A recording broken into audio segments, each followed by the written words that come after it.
Obrigado.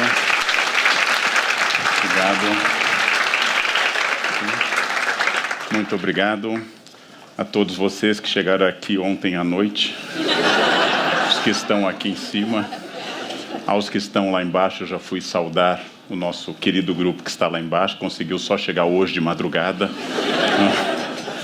E também aos que não conseguiram entrar, lamentavelmente, sugeri a CPFL que o próximo a gente fizesse no Pacaembu ou no estádio do Guarani, seria interessante.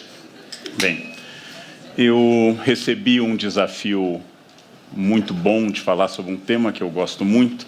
Inclusive, já citei aqui num café filosófico o tema da servidão voluntária, numa breve análise que eu fiz da amizade, juntando um texto Heidegger e um texto Montaigne sobre a amizade. Eu volto a esse tema e volto ao tema hoje agradecendo esse convite tão honroso, apresentando a vocês que semana que vem teremos, aqui está me assistindo, o Dr. Ricardo Krause, que é psiquiatra, para falar sobre felicidade, liberdade, Prozac, não? E também receitar coisas para quem desejar ao final da palestra sobre felicidade.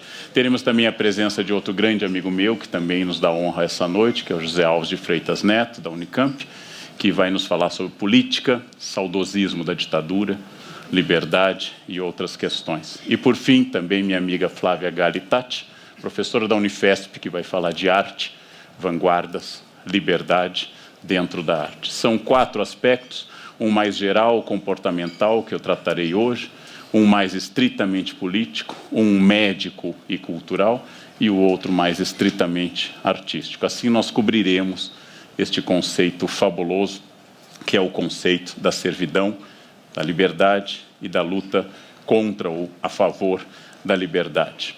A pergunta que dá origem a este café filosófico, ela foi feita por um jovem de 18 anos, Etienne de la Boétie. Esses jovens, como Castro Alves, que escreve com essa idade o Navio Negreiro, ou Etienne, que escreveu este livro aos 18, são só para irritar a gente. Essa gente faz isso só para irritar, porque aos 52 não conseguiria pensar o que ele pensou, ele fez aos 18 e foi embora cedo.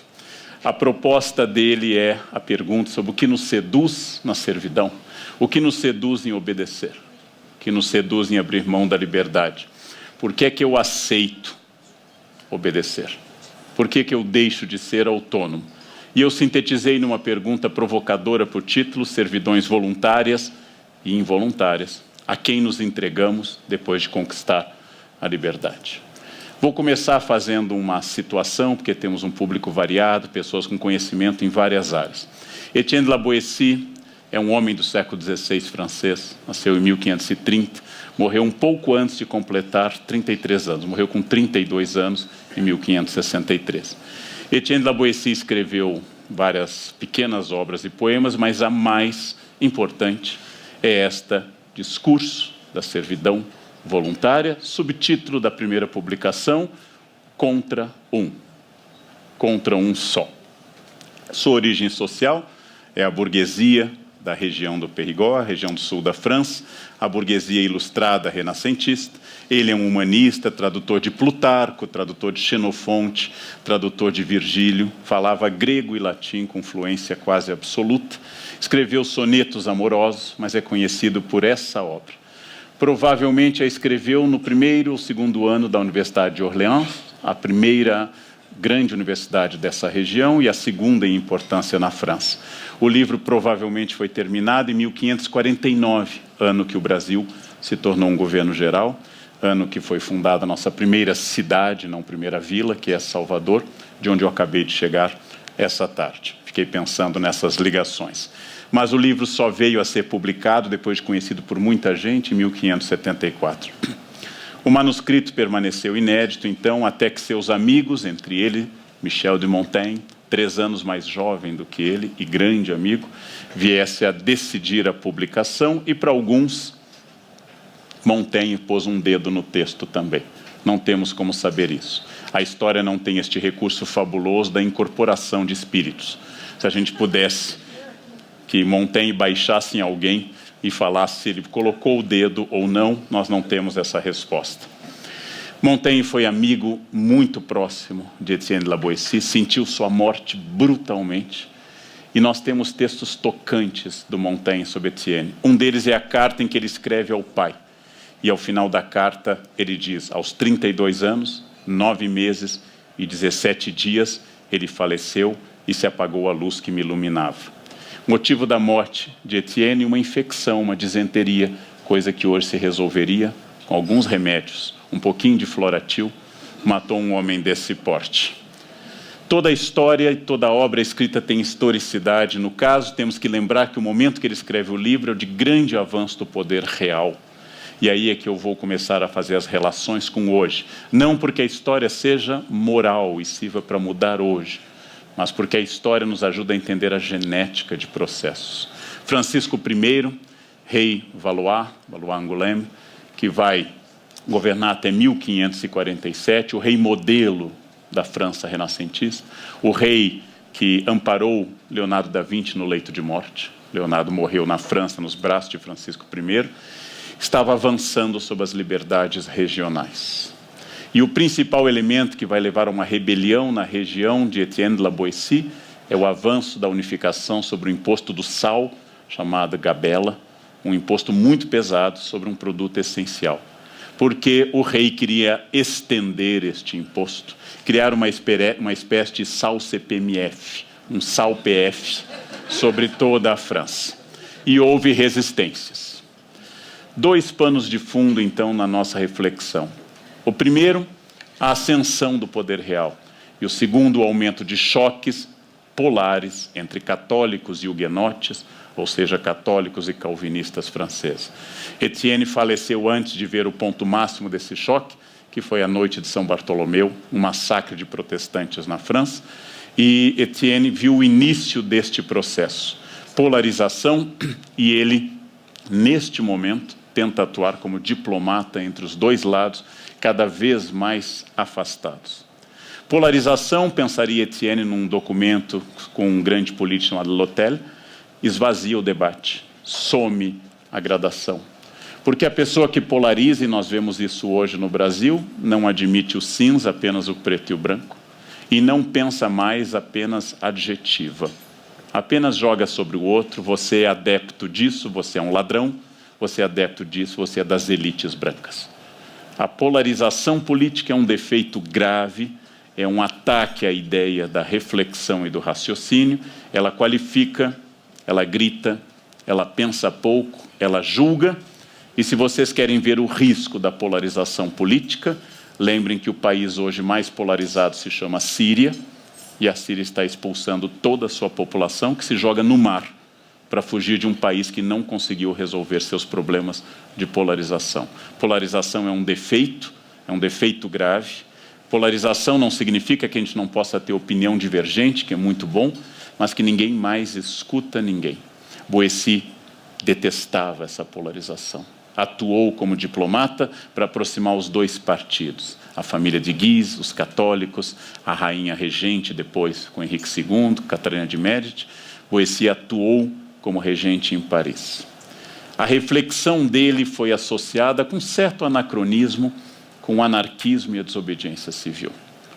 Os adeptos do anarquismo no 19, da desobediência civil com Turreau e também com Gandhi no 20, consideram Etienne seu ancestral. Há um pouco de anacronismo disso, mas a recepção da obra foi vasta. O cardeal Richelieu tentou ler a obra, custou a encontrá-la, achou-a com um livreiro de obras raras. Psicanalistas no século XX, como Wilhelm Reich, famoso discípulo de Freud, e Deleuze, e até Elias Canetti, que a minha geração lia muito, Auto de Fé, Prêmio Nobel de Literatura, usou no seu ensaio belíssimo Massa e Poder, uma referência a Etienne de la Boétie. Sem dúvida, ele influencia mais do que tudo seu amigo Montaigne, que morreria tão mais avançado em idade do que ele, mas sempre presente com esse método de argumentação clássica, com esse recurso que Etienne usa de nunca citar um rei contemporâneo, jamais falar da política da França, sempre falar de Júlio César, de Alexandre, de Xenofonte, que é mais seguro para ele. Mas vamos ao que nos interessa, o que nos trouxe aqui hoje, que é a obra. O poder subversivo dessa obra, muito pequena e muito fácil de ler.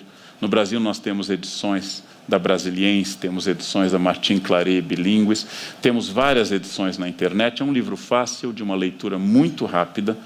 É a contradição do título: servidão voluntária. Não servidão imposta, não servidão dominadora contra a minha vontade, não ditadura excludente, mas servidão voluntária. Porque Etienne resolveu trabalhar a minha servidão, a minha escolha em servir, a minha entrega ao tirano, a minha capacidade de abrir mão da minha autonomia. Não apenas a tradicional tirania. Não que ele esteja muito distante, mas separado por alguns anos da publicação da obra de Maquiavel, Maquiavel trabalhou mais o príncipe e os jogos da política. Etienne se preocupa pouco com o príncipe, só para falar mal e jogar uma praga final no livro. Mas ele se preocupa com o fato por que é que as pessoas obedecem. Por que elas abrem mão da capacidade de decidir? Para Etienne, os governantes, que ele chama simpaticamente de tiranos ou mestres, chegam ao poder por 3 vias: eleição, violência ou sucessão. Aqui ele se aproxima de Maquiavel, que no início da obra fala dos tipos de principado.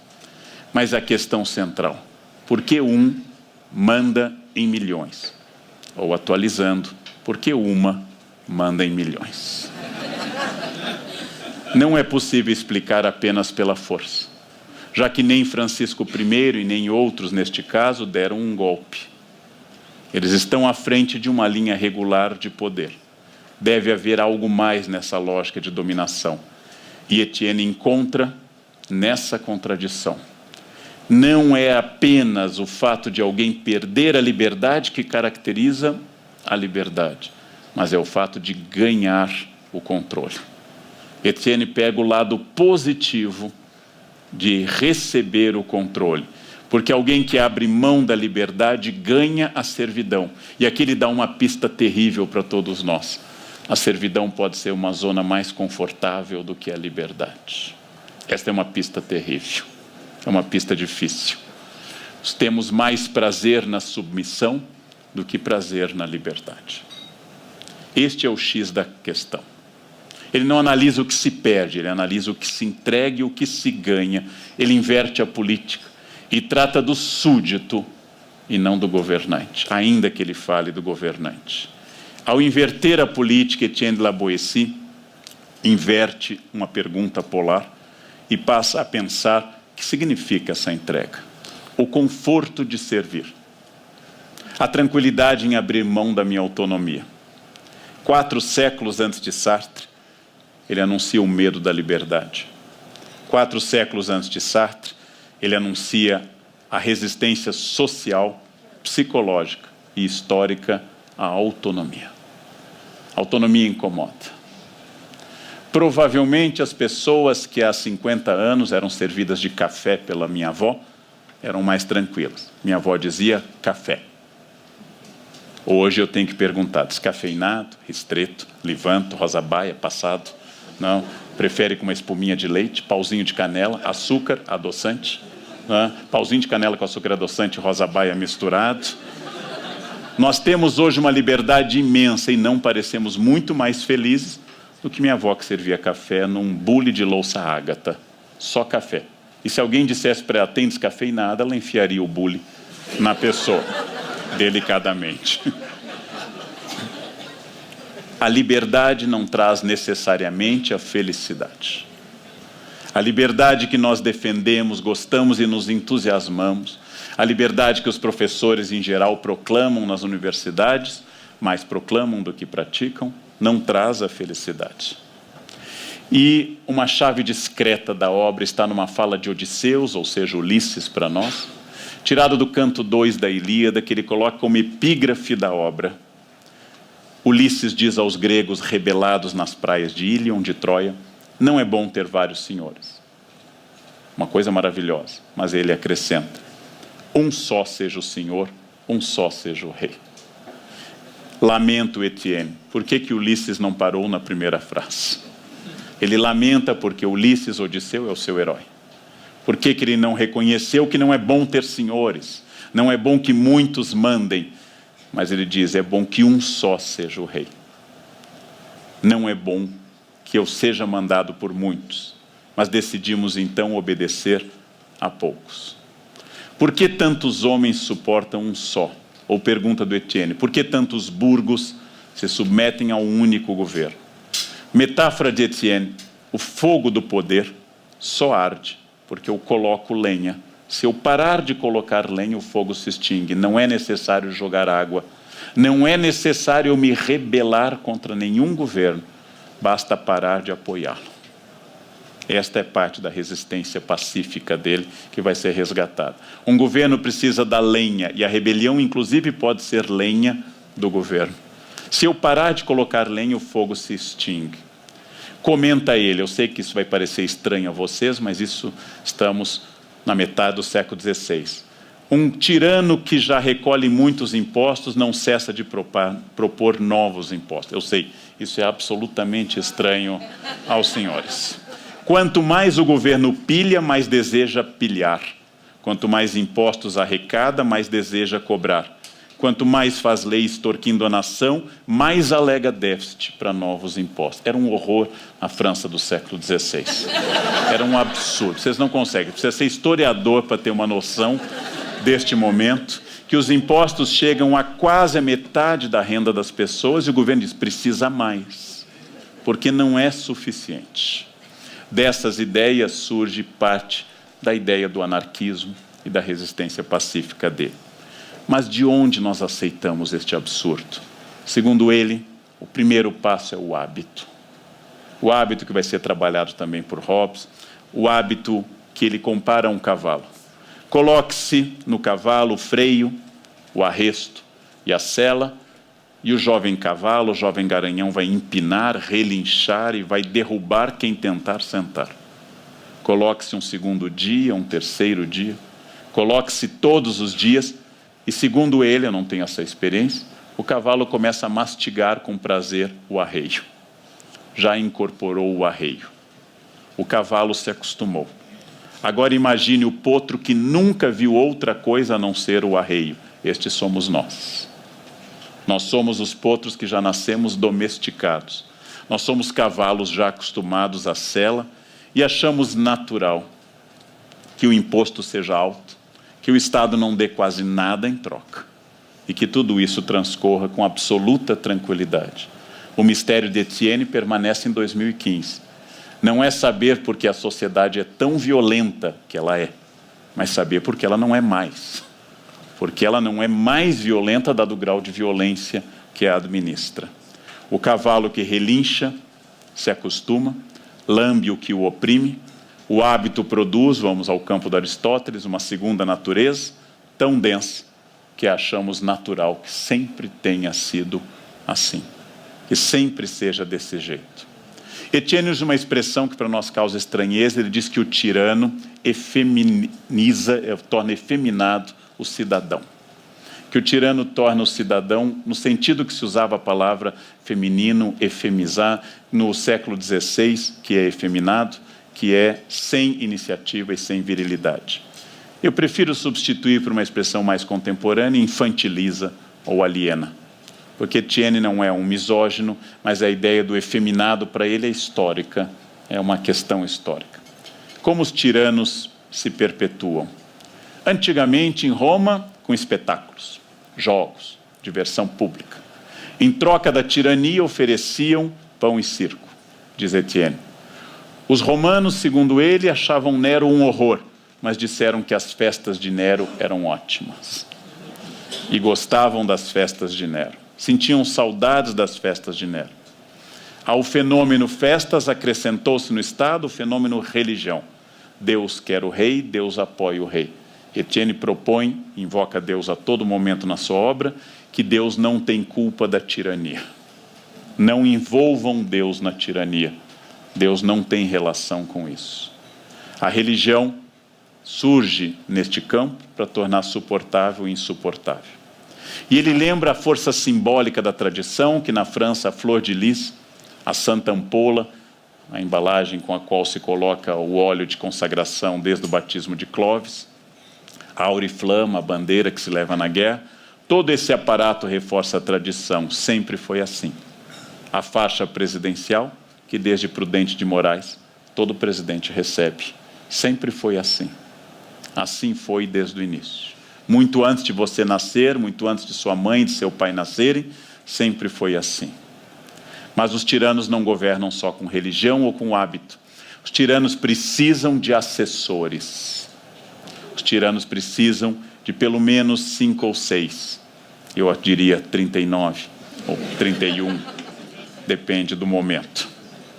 Os tiranos precisam de um grupo que os apoie, porque cada um destes 5 ou 6, diz Etienne, manda em outros 10 ou 20, e estes 10 ou 20 mandam em 100, e nós estabelecemos, aí eu cito um dos grandes especialistas em Etienne, Marcel Conche, a frase é dele, o tirano tiraniza graças a uma cascata de tirania, em que os tiranizados, para se vingarem, tiranizam os abaixo. Quanto mais eu for oprimido, mais, diz Marcel Conche, mais eu tiranizo também. Os tiranos vão sendo multiplicados. Eu lembro a vocês, alguns têm a minha idade, vão lembrar, outros por memória, no clipe célebre de Pink Floyd, The Wall, o professor que humilha os alunos, o professor que grita com o aluno que está fazendo poesia em sala, ao chegar a casa, é humilhado pela esposa. Nesse clipe célebre há uma referência de Etienne La Boétie. Etienne é um nome difícil em francês, então vocês podem dizer Estevão, é mais fácil, né? Estevão é mais fácil. Saint-Étienne, Santo Estevão é tradicional na França. No clipe do Pink Floyd, o professor repete aquilo que para Etienne é essa hierarquia, essa pirâmide, e que quem é oprimido oprime também. E as pessoas que um dia reclamaram da opressão se tornam opressores. Quem humilha também foi humilhado. Quem controla é controlado e se vinga controlando mais. E assim o tirano vai do topo desta cadeia alimentar à base, sendo respeitado voluntariamente por pequenos tiranos que se reproduzem na sala de aula, no trânsito, nos condomínios e nas famílias. Quando eu posso exercer algum poder, este vasto poder que um síndico tem, esse poder impressionante que alimenta a história e exalta a arte, quando o síndico entra e saúda a plateia como se fosse o Papa na Praça de São Pedro, dando a bênção Urbi et Orbi, Etienne de Boétie tem razão. Ali está o fim, a decadência final de um poder em que cada um pisa naquele que é possível. Não é à toa que o mais subserviente dos gerentes de uma empresa, aquele que mais lambe a bota de um patrão, é o mais agressivo com a faxineira. É uma maneira dele descontar a destruição do seu ser diante do poder. Quanto mais eu sou oprimido, mais eu oprimo. São essas questões que Etienne traz à tona. Mas voltemos ao eixo. Por que que os homens abrem mão da sua liberdade? Mais do que a liberdade, pior, da própria vontade de ser livre, que talvez seja pior. Esse é o desafio. Hábito e força, tradição, história, religião, cadeia de poderes, já analisamos. Mas Etienne roça naquilo que Sartre vai desenvolver mais em outro campo. Ser livre nos torna responsáveis diante da escolha. Ser livre apresenta angústia. Ser livre me torna responsável. Ser livre implica responsabilidade sem garantias. Casamentos arranjados, tratados pelos pais quando as crianças eram ainda recém-nascidas, raramente dão errado. Porque sendo arranjados não se espera dele nada que não seja um ajuste jurídico entre famílias. Hoje, toda pessoa pode escolher livremente, fazer test drive antes do casamento à vontade, fazer experiências variadas, até subir ao altar com alguém. Curiosamente, esta liberdade profunda que não existia até há pouco tempo. Escolha de profissão, escolha de casamento, escolha de estado civil e até escolha de gênero sexual. Essa escolha que não existia de forma tranquila, não nos tornou brutalmente felizes. A liberdade, Etienne traz essa angústia que é a responsabilidade. Quanto mais eu ofereço às pessoas chance de elas escolherem, mais elas ficam angustiadas. Eu já comentei porque me espanta, em São Paulo há pizzarias com 150 sabores de pizza. E os paulistas amam debater um por um os sabores exóticos. Para após um debate de meia hora, vamos pedir meia calabresa e meia portuguesa, e vamos pedir uma 4 queijos e marguerita. Só há no planeta 5 sabores de pizza. Então por que eu coloco rúcula com tomate seco, puxada no pinhole com um fio de azeite extra virgem numa base de gergelim? Porque as pessoas se sentem sujeitos quando elas escolhem. Mas como lembra nosso já participante do café filosófico, como lembra Zygmunt Bauman, eu me tornei objeto ao consumir. Não é à toa que a cada ano as siglas e os slogans das roupas crescem mais. Cavalos nas roupas chegam agora a dobrar a camisa polo, já estão do outro lado. Porque eu me tornei um outdoor, eu me tornei uma propaganda de mim mesmo, na esperança de que essa escolha me torne sujeito. E lembra Bauman, num texto muito elementar, 44 cartas do mundo líquido, que eu me torno, na verdade, também objeto e não sujeito. É importante lembrar que na fantasia mais comum hoje de ficção, que são os zumbis andam nos shoppings. Sempre eles vão para um shopping. Todo zumbi acaba num shopping. Ou as pessoas estão dentro de um shopping defendendo contra o ataque dos zumbis. E os zumbis andando de braços assim, buscando cérebros, coitados, morreriam de fome na maior parte do país. Somos uma pátria hostil aos zumbis. Esse é um defeito a isso. Quando o zumbi anda dizendo brain, brain, ele está metaforizando o consumo num grande shopping. De pessoas andando para lá e para cá em busca da nova capinha do celular. Porque surgiu uma nova capinha. E eu não tenho aquela nova capinha. Porque agora essa capinha é legal. Este impulso enorme de eu ser sujeito pela escolha é provavelmente aceitar que eu também sou um produto de consumo. No meu corpo, na minha roupa e nas minhas escolhas. Mas lembre Etienne que o custo por tirano é alto. Ele não é simpático ao tirano. Os tiranos não são amados. Os tiranos não têm amigos porque a base da amizade, ele invoca a ética aristotélica, é a virtude. Os tiranos têm cúmplices. Temem-se, entretemem-se, eu poderia traduzir. Os tiranos apenas temem o momento que um deles fará, Etienne não usa essa expressão, uma delação premiada. Diz Etienne, agora a frase é dele, quando os maus se reúnem, há uma conspiração, não uma sociedade. Como a amizade floresce na igualdade, o tirano não pode possuir amigos, pois coloca-se acima de todos. O preço da tirania é o isolamento.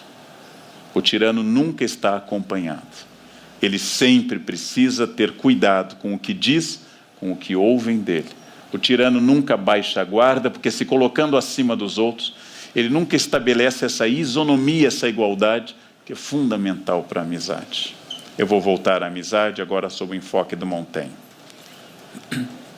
Há uma conclusão quase bizarra sobre o texto aplicado à história. Como é que de uma luta de liberdade, como é que pessoas livres, que se reúnem para derrubar uma tirania, como é que essas pessoas, após uma luta épica, instauram uma tirania ainda pior? A Rússia czarista era um regime fechado, sem nenhuma constituição. O czar governava por ukases, por decretos, baseado no poder da Igreja Ortodoxa, no antissemitismo declarado. O czar era o paizinho da nação e exercia um poder que até a metade do século XIX tinha ainda servos ligados à terra. Os russos, organizados em diversos partidos, no meio de uma crise violenta da Grande Guerra, os russos se levantam e derrubam o poder odioso do czar de Nicolau II, executam ele, a família, as filhas e o filho. E a Rússia czarista se livra de uma família que de 1613 a 1917 oprimiu e formou a Rússia. Então os russos levam ao poder Stalin, que consegue de longe, com muito mais técnica a partir de 1928, por Lei Lenin, que também é uma ditadura, mas conseguem de longe um controle imensamente maior do que Stalin. Conseguiu. E os russos continuam se rebelando, e os russos fazem a desestalinização, implantam medidas libertárias pós-queda do Muro de Berlim, e hoje estão à frente de Putin, que é um governante autoritário. Menos que Stalin, mas é por falta de espaço, não é por falta de vontade. A Rússia czarista deu origem ao stalinismo, num anseio de liberdade. A França absolutista de Luís XVI se levantou contra o rei, decapitou o rei em 1792 para 3, o rei perde poder em 92, é decapitado em janeiro de 1793, e depois de uma agitação de 10 anos que começou em 1789, leva ao poder Napoleão, que durante 16 anos, primeiro como cônsul e depois como imperador, foi imensamente mais centralizador que qualquer rei absolutista francês. A polícia francesa durante Napoleão foi mais autoritária do que Luís XVI. A França, não satisfeita e por vários motivos, faz novas rebeliões e volta a ter Bourbons. Luís XVIII e Carlos X. A França faz uma nova revolução, se agita, traz ideias, implanta um rei Orleans, mais uma revolução e implanta Napoleão III. De revolução em revolução, ela foi fechando o sistema. Será uma lição? Fique com o primeiro marido, não vai dar certo mesmo, não tente melhorar. Vamos mais recentemente. 1968, os estudantes liderados por Daniel Cohn-Bendit estão na rua. Todo o poder à imaginação. É o grande espolcar da juventude no século XX. Inspirados na Revolução Cultural Chinesa de 1966, eles estão nas ruas de Paris, a França se agita. Os ecos chegam até o São Paulo na Batalha da Maria Antônia, em 1968, entre USP e Mackenzie. Liberdade, greve, CGT aliada aos estudantes, manifestações, um espolcar de criatividade no cinema de Godard, na literatura, em todo mais. Os franceses, então, se reúnem para fazer uma eleição no meio deste vento de liberdade, desta primavera estupenda, e De Gaulle, o conservador, o republicano de direita, vence com facilidade as eleições. A maioria silenciosa. Os leitores de Etienne de la Boétie. Provavelmente, os leitores que ele explica, mas que não o entenderam. Ditaduras matam e prendem, mas seduzem. Tiranos seduzem, essa é a ideia de Etienne. Política tem relação com 50 tons de cinza. Quem manda em mim, quem me amarra, quem me controla, também me seduz. Quem me dá a liberdade me joga num vazio difícil de ser preenchido. Eu cresço. Eu deixei de ser criança. Estabeleci minha liberdade, cheguei à minha autonomia, fui emancipado. Enfim, vou trocar o pai que eu abandonei pelo patrão, a mãe pela mulher e os amigos de infância por filhos. Este é o fruto da nossa liberdade. Os amigos da minha infância me deixavam mais livre que os filhos. É provável que criança, sem renda, sem nenhuma autonomia, sob a tutela de pais, eu estou falando da minha formação, não da dos jovens, antigamente era assim, por favor. Quando eu falo criança sem autonomia, eu estou falando do que me formou, não de vocês. Não? Vocês são todos Luís XVI em casa, não é. Então, uma criança sem autonomia provavelmente era um ser mais livre do que o adulto, submetido a horários, pressões materiais. Eu podia dizer à minha mãe, hoje estou com dor de cabeça. Não funcionava, mas eu podia dizer. Hoje eu não posso dizer no emprego sob o risco de perder um dia de trabalho. O período de maior submissão da vida, que é a infância, ou que era, é a época dourada, a aurora da vida, a infância querida que os anos não trazem mais. Mas ampliemos. Ampliemos, Etienne. Celulares. Nossa vida é exposta ao mundo. Nossas coleiras eletrônicas, celulares.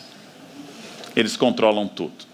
Somos localizados onde estivermos. É possível localizar qualquer ser humano graças ao celular, salvo se for o pai tentando localizar o filho, aí não é possível. Não? Nós fornecemos as informações alegremente. Hitler não teve acesso à quantidade de informações que hoje um governante democrático tem. Hitler dirigiu uma ditadura bárbara com o auxílio da Gestapo. Hoje, uma central de celular tem mais informação sobre os cidadãos do que a Gestapo sonhou. Essa é a nossa liberdade. Esta é uma questão curiosa para a gente continuar refletindo. Na democracia atual, há mais controle do que na ditadura, mas há mais liberdade. Exemplo. Era possível sonegar impostos no período Médici. Não é possível sonegar impostos hoje. Ou, pelo menos, é preciso um esforço muito maior. Todo o controle e o cruzamento de dados que os computadores ofereceram dão ao Brasil, que, grosso modo, é uma democracia, mais controle sobre impostos, a área de excelência dos governos, a área de funcionalidade governamental, a arrecadação, a área que só melhorou sem cessar. Esses impostos cresceram e são mais controlados. Somos o que Etienne temeu, a sociedade com tiranos felizes no controle. Somos aquilo que Etienne temeu em Ulisses. Ao invés de muitos, temos um governante sobre nossas vidas. Vejamos um exemplo simples para o debate. Decido comprar um simples livro, coisa que eu faço com tanta frequência. Antes de comprar, pesquiso no Google. Imediatamente, meu computador é invadido por sugestões similares ao livro que eu fiz, porque o IP do meu computador foi registrado no Google e se diz, este cara tem interesse em história. E começam a me mandar pelo Google templates, pequenos boxes, que flutuam no meu computador, às vezes, por meses. Faço uma pequena pesquisa sobre uma passagem à Petrolina, por causa de uma palestra, e até hoje, um ano depois, vem ofertas para eu ir à Petrolina e insistindo que eu vá à Petrolina, o que não aconteceu naquela ocasião. O Google sabe, é o nosso grande irmão. Ele tudo sabe. O Google registrou minha compra e passou a dar ofertas e a vender meus dados como consumidor. Eu dei essa informação a ele. O Google não a extraiu de mim. Eu vou à livraria, quero o livro físico.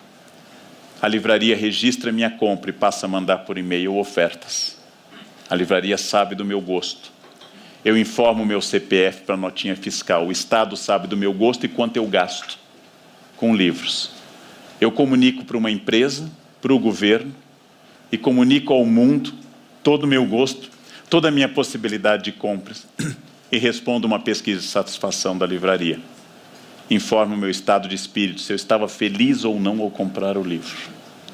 Chego a casa e publico no Face, comprei um livro, kkkk. Eu não tenho perfil, mas eu tenho uma fanpage. Então, eu chego e informo, estou gostando do livro. Eu informei às empresas, eu informei ao Estado, eu informei ao governo, eu informei à livraria, eu informei ao Google e agora eu informo ao planeta que eu estou lendo o livro. Esta é uma servidão voluntária. Ninguém me obrigou a dar essas informações. O que a Gestapo tinha que torturar para saber quem estava lendo autores proibidos, hoje Hitler poria no Google, apenas, simplesmente.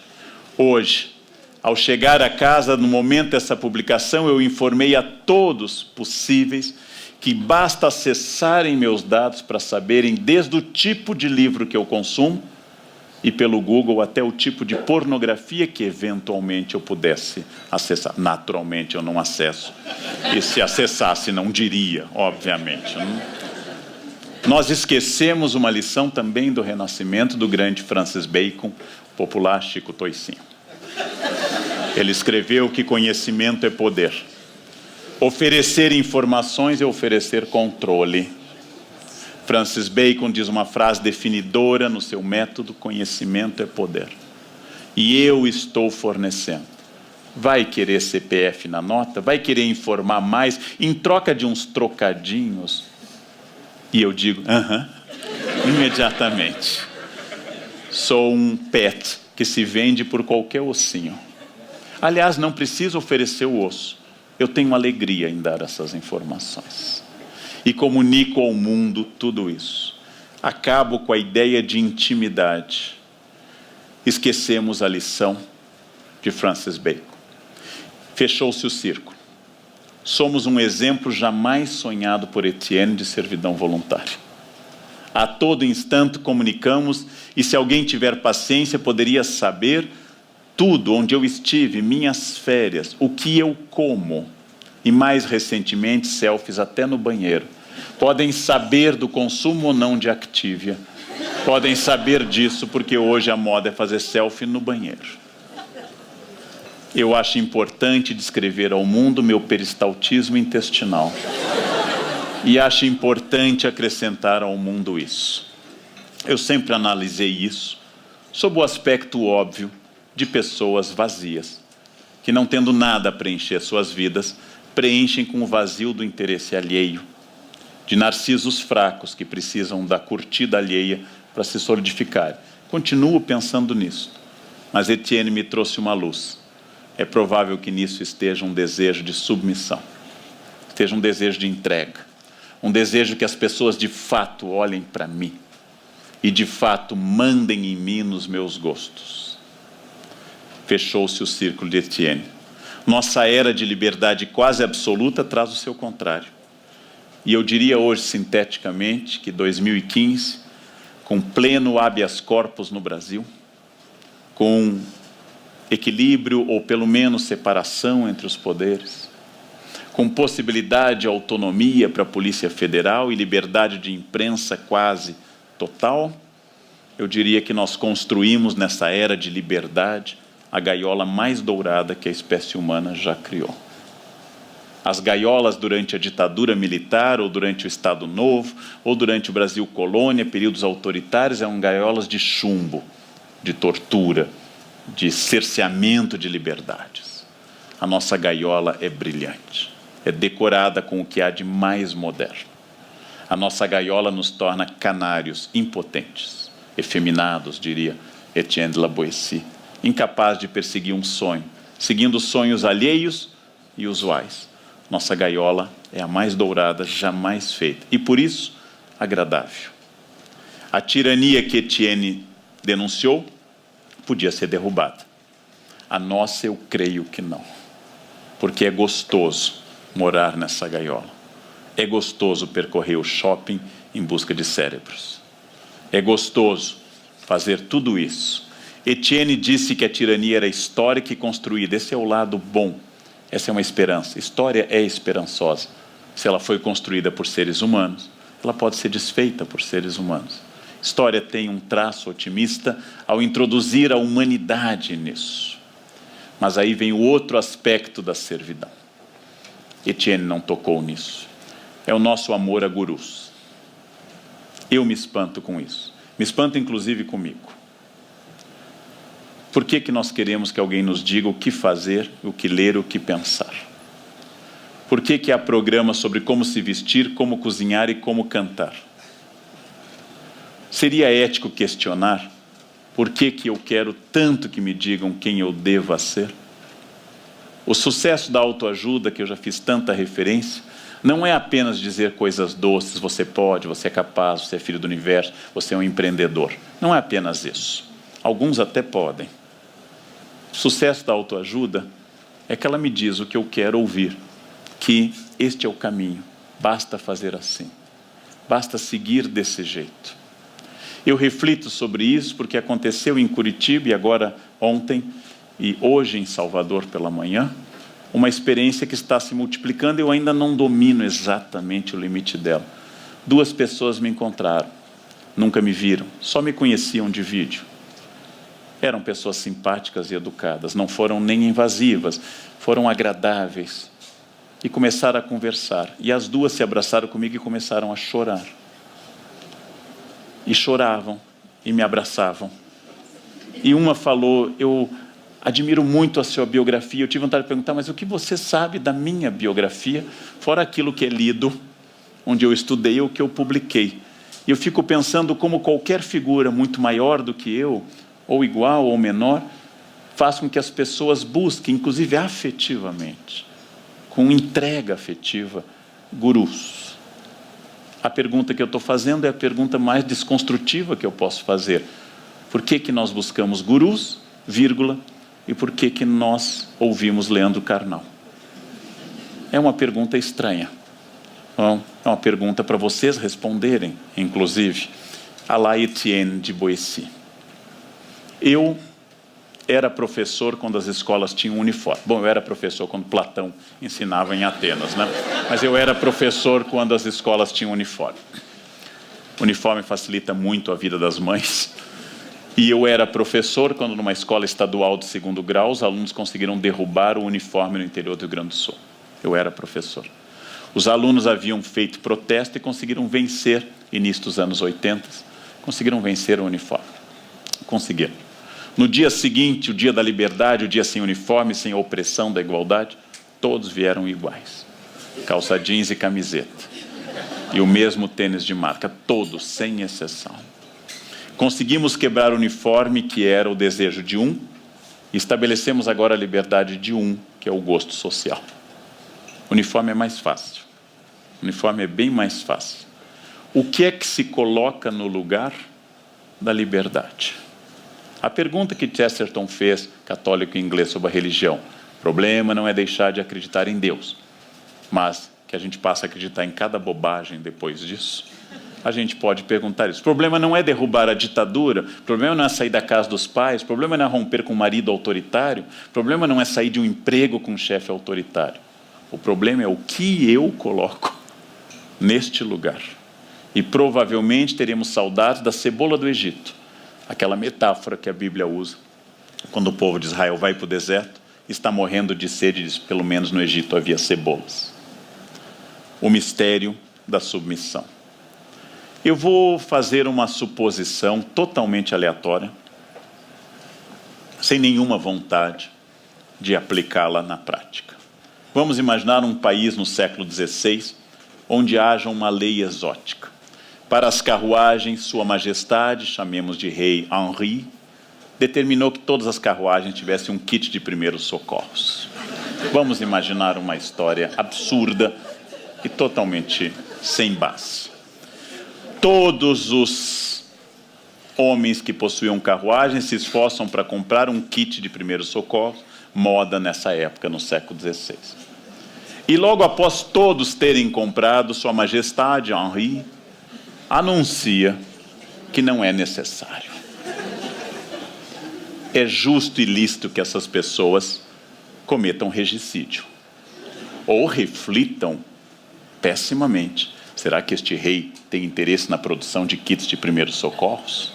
Será que esse rei tem ações? Um irmão dele é o dono da fábrica? Que coisa mais ridícula obrigar uma nação inteira a comprar o kit para carruagens e logo dispensá-la pelo motivo óbvio, que eu não sei fazer nada com kit de primeiros socorros diante de alguém que, atropelado por um cavalo, tivesse fratura exposta. Eu posso passar a mão na cabeça, rezar junto. Eu não tenho nenhum conhecimento médico. Provavelmente eu pioraria a vítima e não ajudaria. Uma ideia absurda e derrubada. Sua Majestade voltou atrás. Sua Majestade então decide que é seguro, em caso de incêndio das carruagens, um extintor. Como não há ainda extintores, um balde com água em todas as carruagens. Todas as carruagens devem ter um balde de 10 litros para caso de incêndio das carruagens. Sua Majestade obriga o país inteiro e toda a frota de carruagens a comprar esse balde. E assim que todos compram, Sua Majestade diz que o correto é que o balde seja de 15 litros, um modelo mais avançado. E toda a nação compra porque é obrigatório. Terminada a compra, alguns inclusive multados pela posse do balde errado, Sua Majestade anuncia feliz que a posse do balde agora é optativa, não precisa mais. Eu recomendaria a este povo, guardem o balde, porque a qualquer instante, governo é como herpes, sempre volta, sempre volta. Sua Majestade, já desgastado pelo kit e pelo balde, pelo extintor, Sua Majestade tem uma ideia mais radical. Quando se trata de abastecer as carruagens, vamos unificar as tomadas do país. Vamos fazer que todos enfiem no mesmo buraco. E da mesma forma, com um fio terra, inclusive. E o país inteiro torna adaptador de tomada mais raro do que pérolas barrocas. O país anda atrás de adaptadores, só são vendidos no mercado negro. E há prazo para as tomadas e se gasta uma fortuna trocando tomadas. E ao final de um esforço nacional que perturba a todos, temos surpresa. Nenhum aparelho produzido entra naquelas tomadas. Os adaptadores não adaptam. E, na verdade, a tomada obrigatória tem duas. Uma para maior amperagem e uma para menor amperagem. E mais, não há mais unificação das tomadas. Cada um enfia onde quiser. O que vocês diriam ao rei hipotético, Henri II, Henri II? O que vocês diriam a esse rei hipotético? Ou você é louco, ou você ganha dinheiro com essa insanidade, ou você está se divertindo às nossas custas. Tudo isso é possível. Etienne apenas perguntou uma coisa: por que é que vocês fizeram isso o tempo todo e de bom grado reclamaram uns para os outros em redes sociais e não fizeram nada contra isso? Etienne pergunta sobre os donos de carruagens e seus baldes e suas tomadas e seus kits de primeiros socorros. Etienne pergunta para a massa. Etienne faz a pergunta de Canet, né? O que rege a massa? O que faz? Mas é a multa. Para Etienne, não só. A violência não garantiria isso. É preciso que eu concorde no fundo e goste. Qual é a solução deste código imbricado, difícil? Para Etienne, ele aponta uma coisa que seu amigo Montaigne vai desenvolver. A solução para eu escapar de controles é a única relação onde o controle não pode existir, onde a isonomia é muito grande, é a relação de amizade. Montaigne foi ligado a Etienne desde que conheceu o livro Discurso da Servidão Voluntária na forma manuscrita antes dele ser publicado. E tendo se encantado com a obra, procurou o amigo e desenvolveu uma amizade sólida entre eles. Etienne de Boissy casou com a viúva do irmão de Montaigne, ou seja, casou-se com a cunhada de Montaigne. A relação se tornou familiar. Os dois tinham uma identidade total.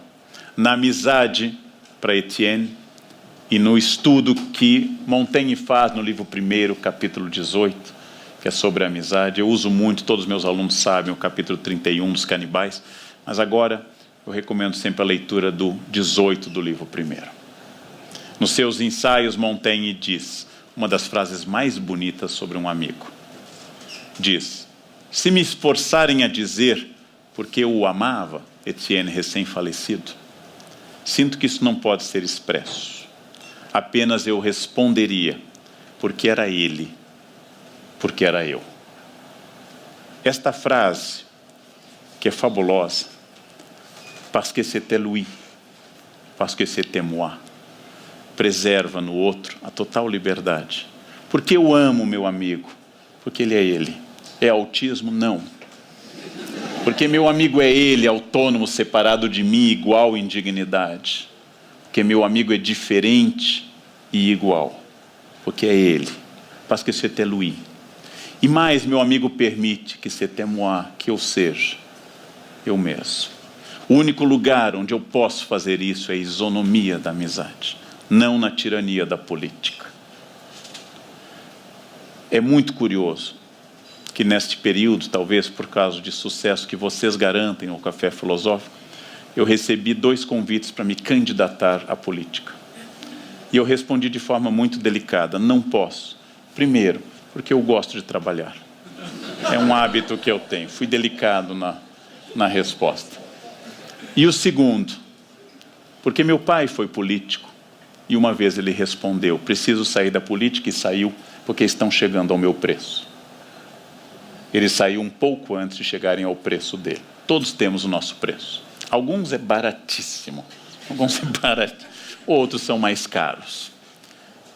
Eu não entro na política porque na política não há amigos, há apenas cúmplices. E eu prezo muito a amizade. Essa é a mais bela definição de amizade que já foi dada. E a mais fechada em si. Porque era ele, porque era eu. Valeria também para o amor. Porque eu amo esta mulher, porque eu amo este homem. Porque é ele, porque é ela, porque sou eu. O amigo não me diminui, mas engrandece. O amigo me faz que eu seja mais eu. O Estado faz com que eu seja menos eu. O amigo se dirige a mim sendo ele. Eu me dirijo ao Estado sendo o Estado, sendo súdito. Assim eu posso responder minha provocação.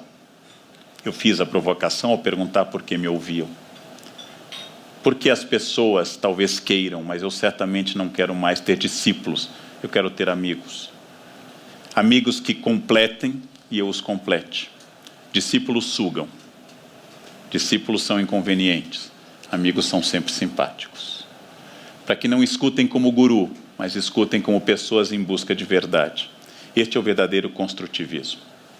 Como Etienne, e sem o talento de Etienne, eu não quero ser um maître à penser, não quero ser um mestre de pensamento. Eu não quero dizer às pessoas o que elas devem pensar, porque isso seria servidão voluntária. Isso seria, de forma sofisticada, tornar a gaiola dourada forrada de veludo e com uma chaise longue para poder descansar. Eu não quero ser um maître à penser. Eu quero que as pessoas pensem autonomamente. Se puder extrair da minha fala um pensamento, ótimo. Se elas puderem me fazer uma pergunta que me faça pensar melhor ainda. Mas porque vocês são vocês e eu sou eu. Essa ideia, c'était lui, c'était moi, é uma ideia fabulosa. Que ninguém se submeta a nenhuma autoridade intelectual. Que ninguém aceite porque foi dito por alguém. Que ninguém pense que é assim porque foi dito. Que duvidem, que contestem, que enfrentem, que pensem abertamente que nada nos salva da nossa liberdade. Etienne lança no fim dessa pequena e maravilhosa obra uma praga final maravilhosa também. Diz ele, cito Etienne, da minha parte, penso e creio não estar enganado, que Deus reserva nos abismos um castigo especial para os tiranos e seus cúmplices, pois nada é mais contrário a um Deus bom e clemente do que uma tirania. É uma animação para nós. Há um lugar reservado no inferno para todos aqueles que obrigam a minha carruagem a mudar de extintor. Há um lugar reservado no inferno a todos que roubaram o país. Há um lugar reservado no inferno para quem tirou dinheiro de creches e de educação para ter contas no exterior. Há um lugar reservado no fundo do inferno para todos que se consideraram tiranos e encontraram cúmplices a seu redor e exercem essa tirania. Diz a grande Golda Meir, numa frase ambígua, típica dela, que eu não odeio os árabes pelo que eles são, dizia a primeira-ministra de Israel. Eu odeio pelo que eles me tornaram. É uma frase dura. Eu não odeio o Estado pelo que ele é. O Estado é, em geral, muito medíocre. As pessoas do Estado são muito medíocres. Parece que é um concurso em que se classificam os últimos lugares para isso. Eu odeio o Estado. Sempre tive esta veia anarquista. Eu odeio o Estado pelo que ele nos tornou. E quando a gente tenta entender Etienne, o gigante acorda em junho de 2013, vai às ruas por alguns dias. Depois o gigante toma Dormonide com uísque e entra. Tá. Porque o Estado não é ele e eu não sou eu diante do Estado. Essa é a grande questão. Esta é a praga final de Etienne. A de que os governantes possam arder lentamente no fundo do inferno. Porque nosso desprezo eles já têm. Nossa raiva eles já têm. E só resta acrescentar à praga de Etienne o desejo que os cúmplices se denunciem o máximo possível. E que as pessoas sejam mais inseguras ainda com o seu futuro. E que a sua consciência arda como a de Orestes, perseguido pelas arpias. Que seus assessores também lhes denunciem. E que um dia venha à tona todo este imenso, e sem nenhuma individuação partidária ou política, esse imenso mar de lama que nós nos vimos envolvidos. Frase final do nosso querido autor. Conselho do Etienne. Sejam resolutos em não servir e vocês serão livres. Conselho do Etienne. Há uma frase atribuída a ele que não é dele, mas é bonita, foi feita por um comentarista sobre ele. A frase diz que os tiranos são grandes porque nós estamos de joelhos. Não é dele, mas é bonito. Ele devia ter escrito isso, é legal. A frase dele é: sejam resolutos em não servir, e vocês serão livres. Etienne lança o desafio de que parem de reclamar do Estado como tirano, porque esta é a função do Estado. O Estado é tirano, especialmente o democrático. Os ditatoriais, então, nem se fala. E comecem a pensar na sua liberdade diante desse Estado. Sejam resolutos em não servir, e vocês serão livres. Um rapaz de 18 anos escreveu isso no século XVI. Que todos nós, os que têm mais do que eu, que tenho 52, os que têm menos, os que têm a mesma idade, reflitam muitas vezes sobre a ideia de Etienne. Sejam resolutos em não servir. E pensem sempre no peso profundo que é entregar o dom que é absolutamente meu à liberdade. E parem de seguir gurus de moda, de culinária, de comportamento, de expressão. Parem de seguir gurus que ditam coisas. Libertem-se da servidão voluntária. Este desafio de Etienne, será que nós conseguimos? É um desafio que tem quase 500 anos. Vai completar em breve 500 anos, meio milênio. E eu tenho repetido para mim: o que impede que eu seja livre? O que impede que eu não tenha a vida que eu quero ter? O que impede que eu não faça? Etienne diria: apenas um ser humano, apenas uma pessoa, exclusivamente a sua decisão. Etienne morreu cedo, 32 anos, e morreu livre. Decidiu não seguir a carreira de magistrado, morreu cedo e morreu livre. Que a gente pudesse dizer a ele, nessa noite: sejamos resolutos em não servir. E, voilà, livre. Vocês serão livres. Esse é o meu desejo. Acabar com a minha, primeiro com a minha, egoisticamente, com a minha servidão voluntária. E depois estimular os outros, para que acabem com a sua servidão voluntária. Que só exista uma servidão, aquela que eu não consigo escapar, forçado, aquela que não tenho indignidade em servir, porque fui obrigado pelo Estado, por um bandido, por um criminoso, por alguém que está me atacando, e eu não tenho como reagir a ela.